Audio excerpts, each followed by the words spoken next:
Good evening, it's Tuesday the 9th of March 2021. My name is Toby Mesme, and this is another edition of MesmePolitics, live for the next half hour.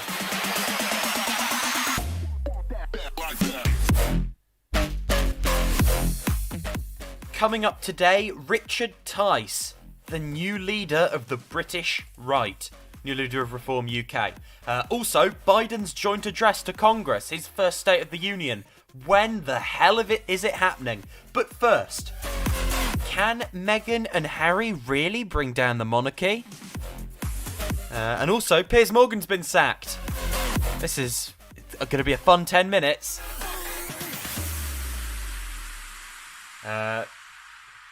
We are live and we'll be with you for the next half hour, bringing you all the latest from a unique leftist perspective on UK and US politics.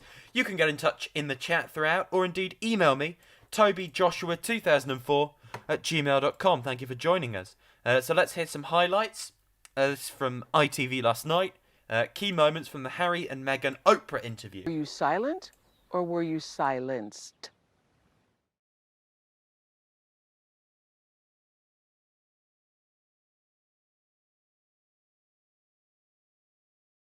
Knew that if I didn't say it, that I would do it, and I just didn't want to be alive anymore. And that was a very clear and real and frightening, constant thought. But we had to go to this event, and I remember him saying, "I don't think you can go," and I said, "I can't be left alone." Because you were afraid of what you might do to yourself? If you zoom in, what I see is how tightly his knuckles are gripped around mine. You can see the whites of our knuckles because we are smiling and doing our job, but we're both just trying to hold on. So we have in tandem the conversation of he won't be given security, he's not going to be given a title, and also concerns and conversations about how dark his skin might be when he's born. What? About how dark your baby is going to be? Potentially, and what that would mean or look like. Ooh. That was relayed to me from Harry. Those were conversations that family had with him. Is he taking your calls now? Yeah, he is. There's a lot to work through there. You know, I feel really let down because he's been through something similar. He knows what pain feels like. And Archie's his grandson. Trapped within the system, like the rest of my family are. My father and my brother, they are trapped. They don't get to leave. And I have huge compassion for that. Yeah, she did, without question, she saved me. I think that's lovely. I would disagree. I think he saved all of us. Okay, so that was from ITV. That was 5 key moments, takeaways from the Meghan and Harry interview. So, can these two bring down the monarchy? My analysis of the situation is this. I think republicanism can become a salient political force in Britain again. I'll be writing about this on Medium tomorrow, so please follow me on there, @TobyJoshuaPolitics. I think republicanism in this country can become a salient political force again, but I think it will only happen upon the death of the Queen, right? Prince Charles, we all know this much more polarising figure, the shine and the sort of the iconic aspect of it will be gone, and we'll be left with adulterers and alleged paedophiles and scandal-ridden sort of sociopaths. The Queen is the only one that's genuinely unifying amongst the public, really. I mean, William and Kate, they'd probably be the best shot, in the line of succession. If I was thinking, how am I going to preserve the monarchy, you'd put William and Kate in, right? Because they're pretty universally liked by most people. Not particularly by me, but by most people. You're going to get King Charles. I think King Charles is the toppling of the monarchy. I think that's where we can have a real conversation about republicanism without getting dewy-eyed about the Queen and all her service. Deirdre says no, but Charles and Camilla might. Exactly. These two have they've exposed a lot. I think they're going to, if we have a history of when did Britain become a republic, it will begin with the story of Harry and Meghan, undoubtedly. I think we see generational attitudes at play here. So, looking at age, having a look here. Here we go. So this is from ITV. It's a poll. I believe it was done by YouGov. And if you look at older people, it's fascinating because older people overwhelmingly, so if you look 65 plus, overwhelmingly side with the royal family. You look at younger people, majority of them sympathise more with the Sussexes. So 55% of over 65s side with the royal family, 15% of 18 to 24-year-olds side with the royal family. 48% of 18 to 24-year-olds sympathise more with the Sussexes. Only 9% of over 65s sympathise with the couple.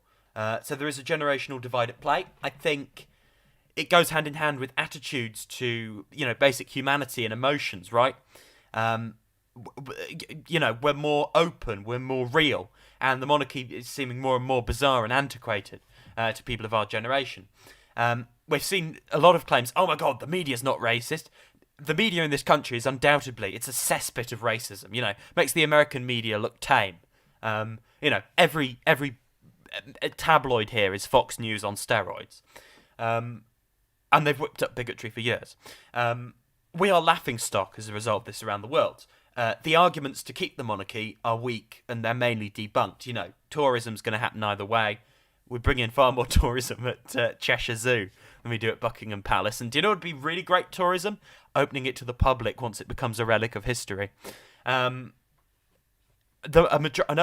super majority of the public support the monarchy. Again, I think the Queen is propping up those ratings. Unbelievable cruelty from the media towards Meghan and Harry. Quite particularly Meghan, let's be honest. I mean, horrific. Piers Morgan, horrific. Stormed out when the weatherman basically said he'd been a despicable bastard, which he had been. And now he's been sacked from Good Morning Britain as 40,000 complaints poured in. So, hey, justice does exist. That's not cancel culture, by the way. He's not being denied a platform. He's just being removed from a job where he went on TV, dismissed mental health concerns, dismissed claims of racism, and basically hurled abuse at this poor woman.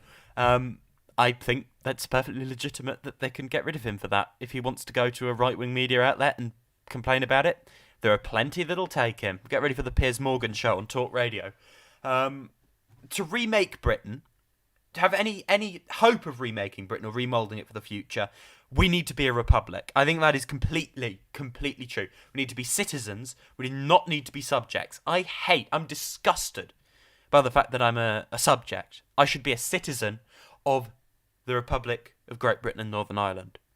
Or as at the point it does happen, I don't think the monarchy will survive my lifetime. We've got to remember Harry and Meghan really aren't heroes, right? So many flaws, so many dismal aspects, particularly to Harry's record.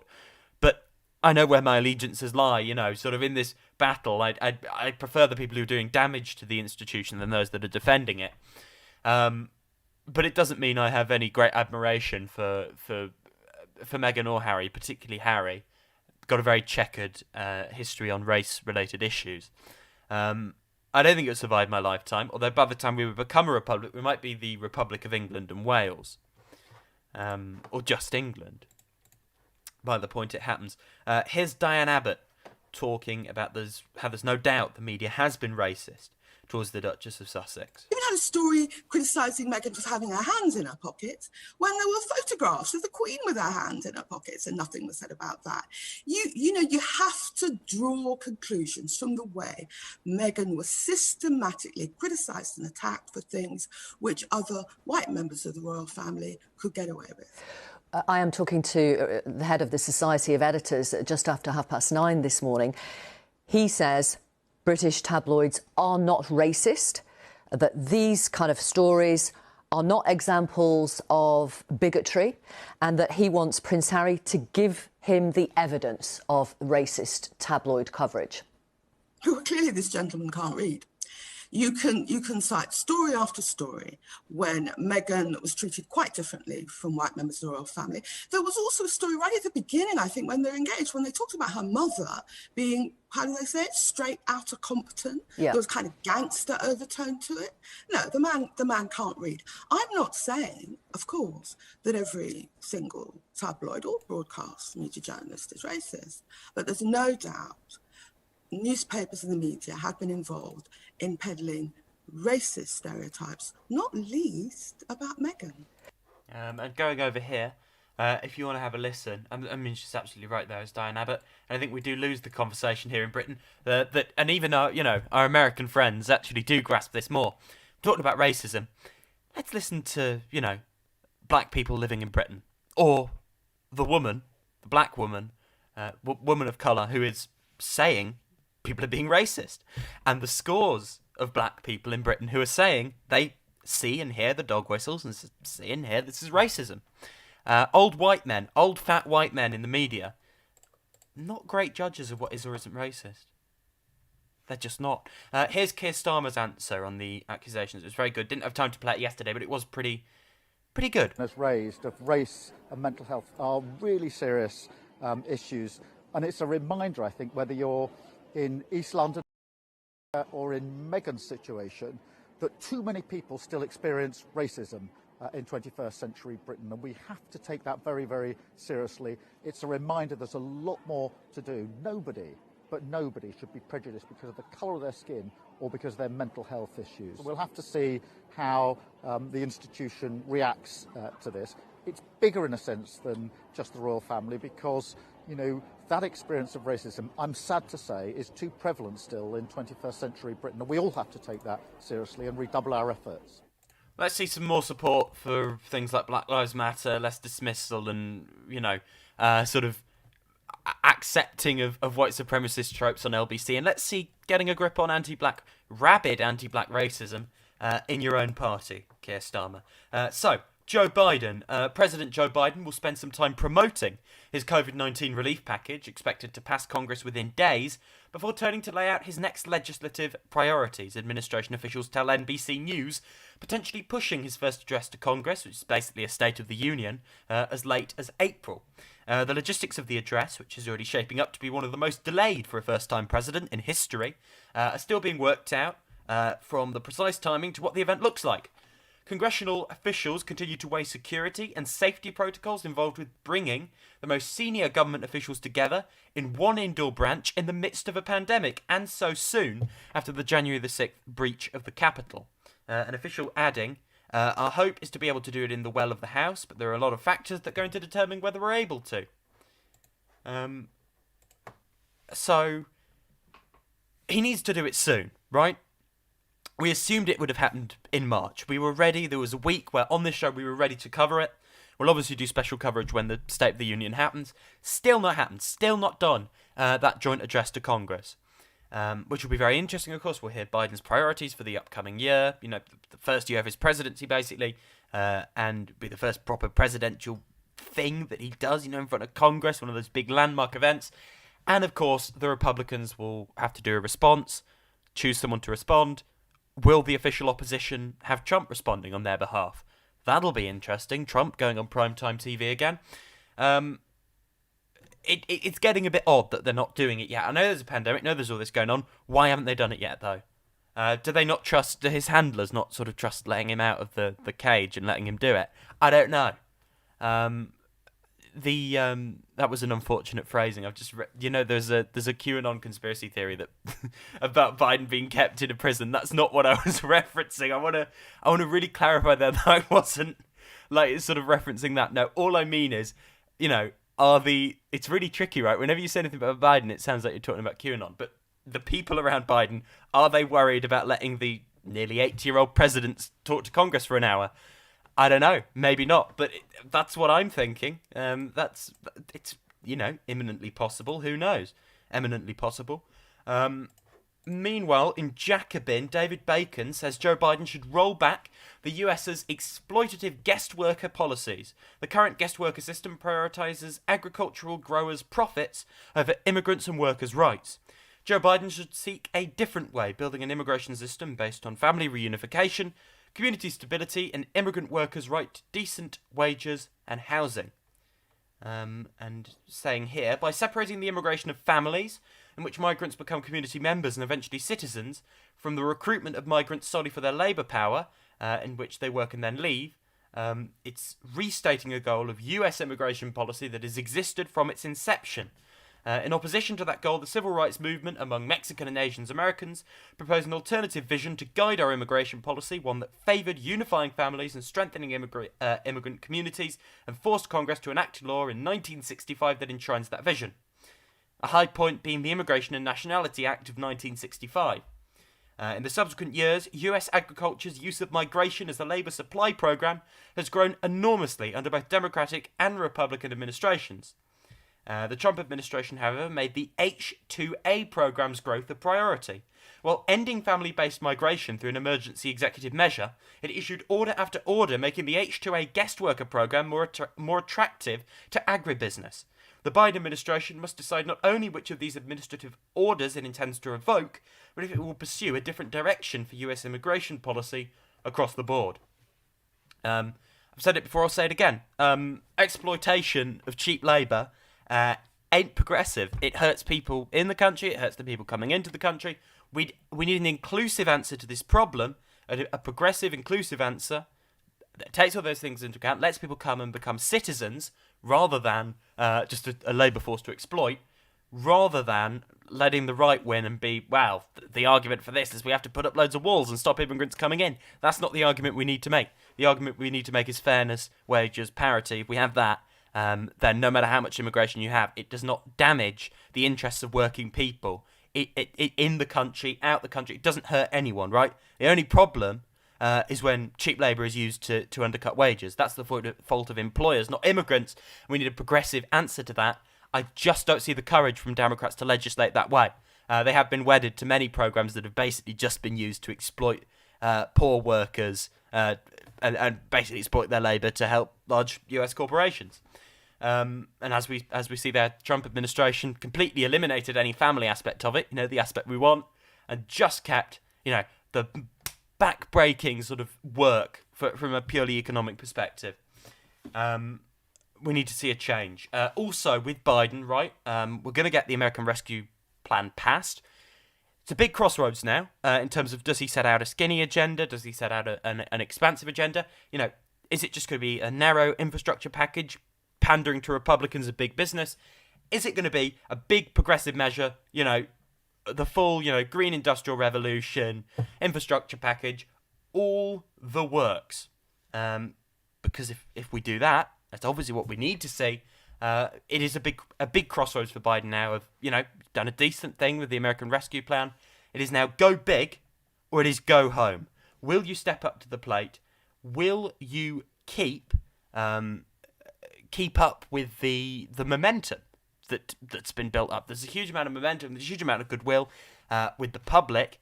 Can you cut through the noise and get it done? Because that is very much what we need to see. Joe Biden also talking on International Women's Day, saying for our administration, honouring women means investing in them each and every day, which is quite right. And I do just want to make a side note here.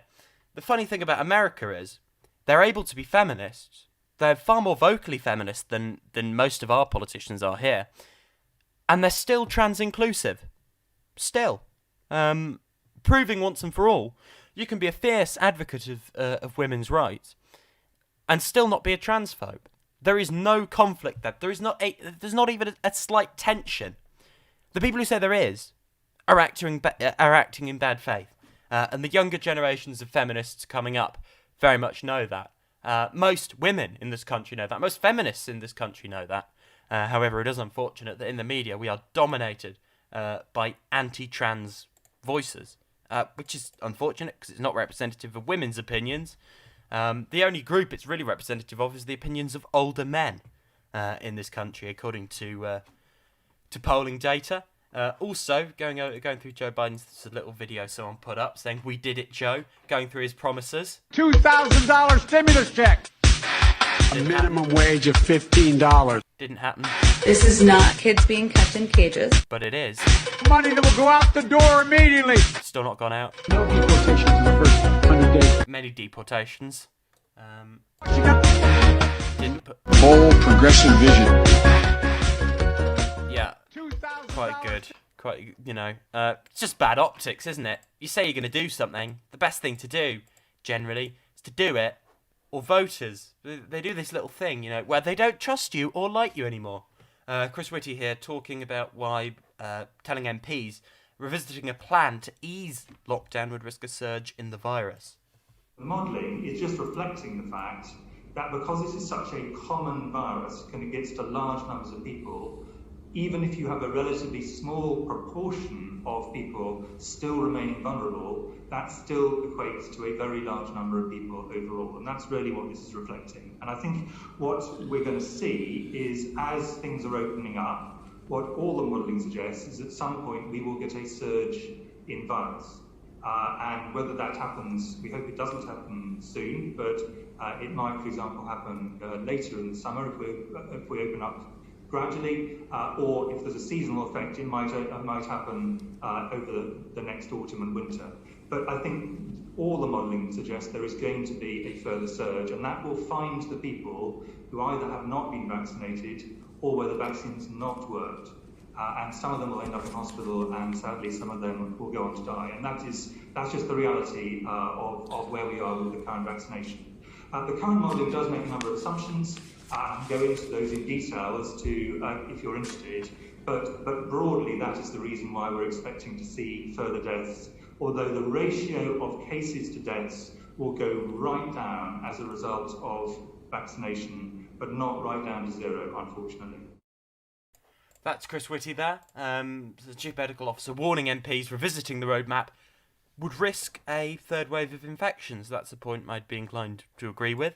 And I think it's right we're cautious. So, Richard Tice, new leader of the British right, new leader of Reform UK. What does he stand for? Well, in terms of policy, reform the economy, taking 6 million people out of income tax, 1.2 million small businesses and the self-employed out of corporation tax, promising zero waiting lists in health, I'm assuming through privatisation, because he says reform public services, intense focus on the police catching criminals. There are some positive things. Overhaul the House of Lords. Reform the civil service. Sounds iffy to me. Reform the BBC. That just means get rid of the thing. So I don't know.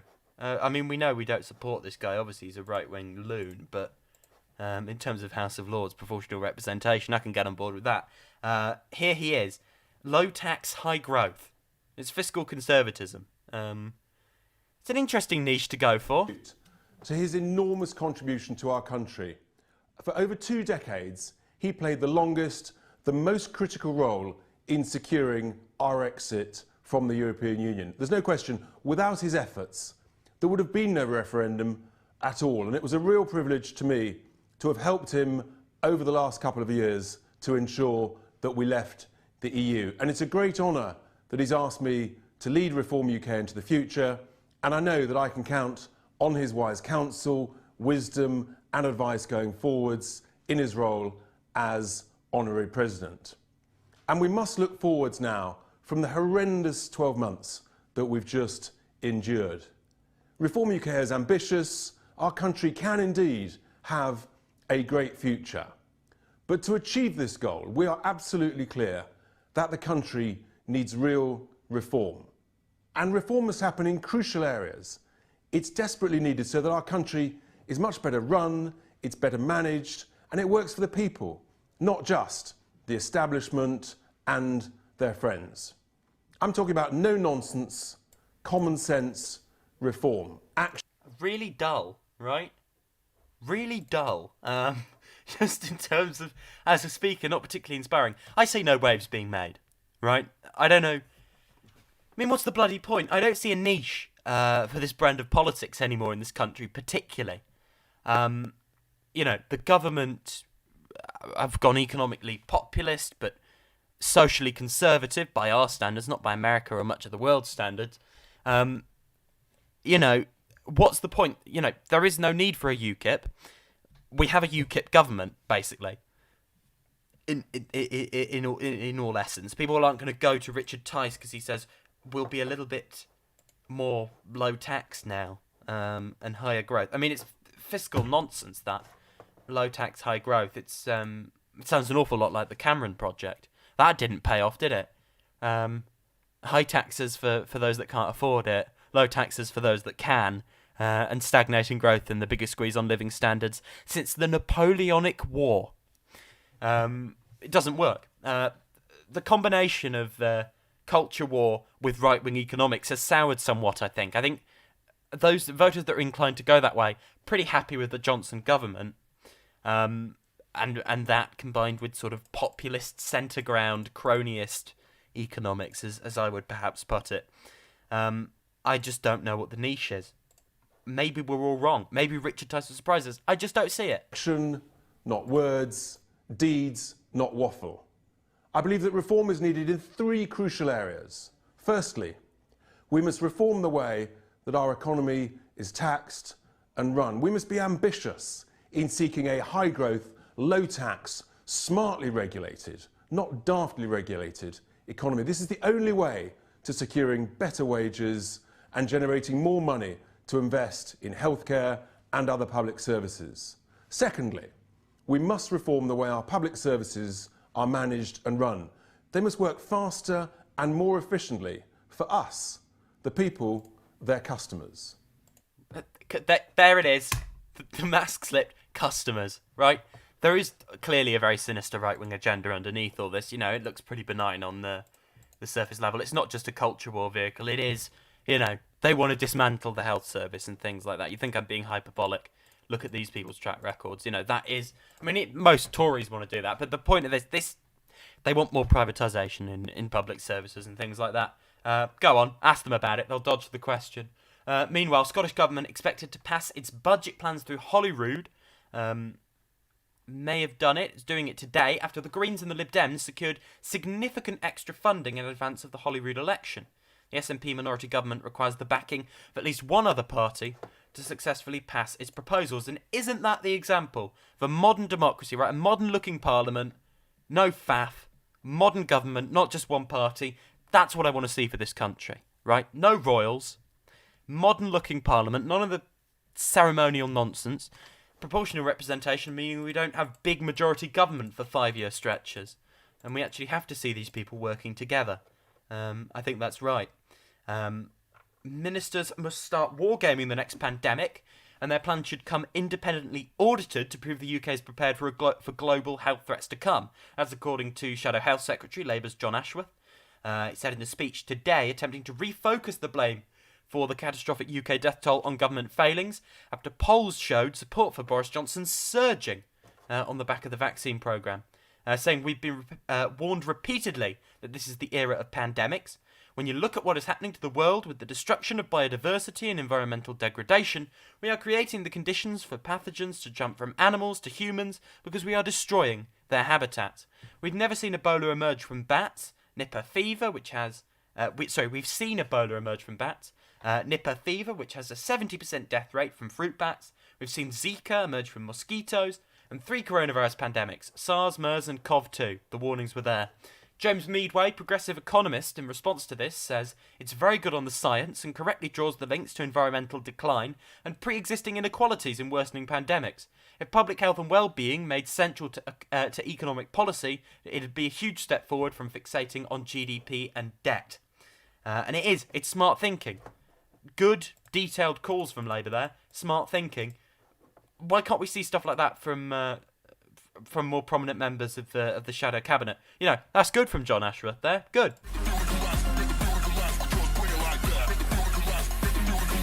Very good, actually. maybe too good. No, kidding, right. Thank you for listening today. We will be back as per usual 7 p.m. tomorrow. This has been MesmePolitics, and my name has been, will remain, Toby Lapati Mesme.